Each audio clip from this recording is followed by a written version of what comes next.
The real men in black, they work for the Air Force Special Operations Group out of Fort Belvoir, and they are the real men in black. These are special intelligence officers, specially trained. In fact, there's a special unit within the Air Force Intelligence Service. It's called Section K, and these men and women are sheep-dipped. And sheep-dipped means that they're military. They discharge them from the military, they make them civilians, and they bring them right back into their same job. The reason they do this is because they don't have to follow the military protocols, the dress and grooming standards, and they can operate freely, more freely, outside the military channels.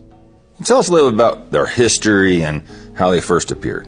Back in the 1950s, when the Project Blue Book was occurring, there was investigations going on both overtly and covertly within the intelligence service. Most of the overt investigations were done by Air Force intelligence officers, one of them being my uncle, Edward Doty. And they would go out and ask questions, collecting overt information about UFO sightings. And then there was a secretive part of the Air Force Intelligence Service. The Air Force Intelligence Service had field operating units, and they started in the 50s, and they're even more prevalent even today. What was their main agenda, and who did they actually, work for, or was it multiple three-letter agencies? Their mission was to go out and collect the secret stuff, the secret information about UFO sightings or a UFO incident that occurred, to collect photographs or debris, or get statements from people, examine the area where a UFO was sighted or landed, collecting evidence that's on the ground. And this was all covertly. So in order to covertly collect, they had to have disguises. And these guys were experts in disguises. Some of them were acting as plumbers, air conditioning repair people, telephone repair people outside a normal chain. They could easily talk to people. For instance, one incident that happened in Watertown, New York. These MIBs came out as electricians because of an incident that happened west of the community of Watertown, New York, in upstate New York. And this was in the 60s. The Project Blue Book investigators had already been there and collected information.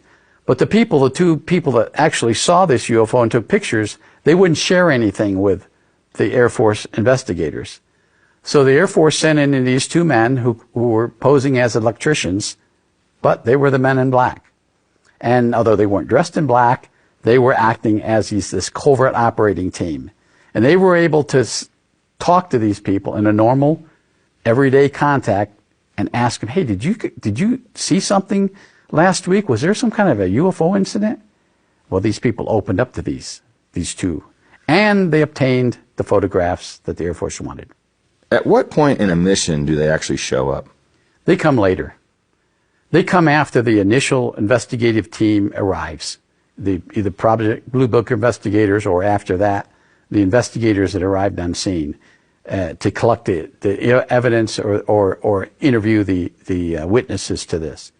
And then, depending on what information that the initial investigative team obtains, then the MIBs come in.